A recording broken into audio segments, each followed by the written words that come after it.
پیکر پاک شهید نیروی انتظامی بر دستان مردم شهید پرور زاهدان تشییع شد و برای تدفین به مشهد مقدس منتقل شد.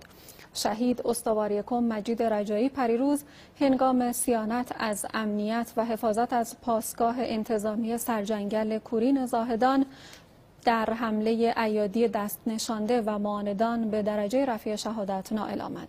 دادستان نظامی سیستان بلوچستان گفت درباره حوادث رخ داده در گذر مرزی شمسر سراوان و حمله به پاسگاه کورین از همان لحظات ابتدایی پرونده‌ای در دادسرای نظامی استان تشکیل شد و به طور ویژه در دست رسیدگی است.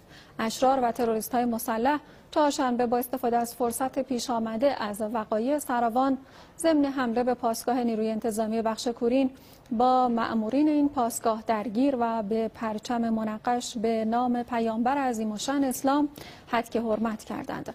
علمای اهل سنت با محکوم کردن این حرکت شنیع از مردم خواستند وحدت و انسجام خود را در مقابل بدخواهان و دشمنان اسلام حفظ کنند.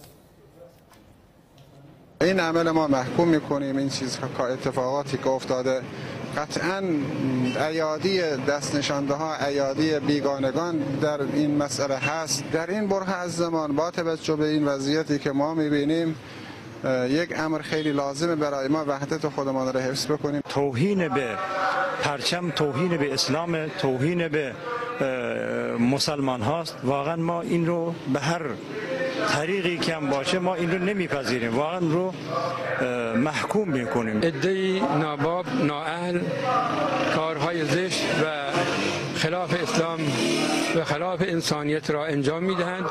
ما آنها را محکوم میکنیم. اغتشاشات و به هر حال پاسگاه و تصرف کردن و اهانت به پرچم و که اون هم اسم رسول الله صلی الله علیه و سلم در آن قرار دارد، این قابل قبول ما مسلمانان نیست. آن را به شدت محکوم میکنیم و ما هم توصیه هم به جوانان و مسلمانان بزرگوار سراوان داریم، علمای بزرگوار سراوان داریم. اونا انشاءالله مدیریت داشته باشن، نذارن منافقانی بیان دست ناپاک اجنبی و خارجی بین مردم به هر حال این کارها را انجام دادن. این کارها را ما به شدت محکوم میکنیم. این اهانت و جسارتی که به ساحت مبارک پیامبر صلی الله علیه و آله و سلم انجام دادن تو پاسگاه سراوان، واقعا ما به شدت به عنوان یک انسان، بعد به عنوان یک اهل ایمان و مسلمان و به عنوان یک شافعی مذهب این اقدام رو شدیداً محکوم مینماییم.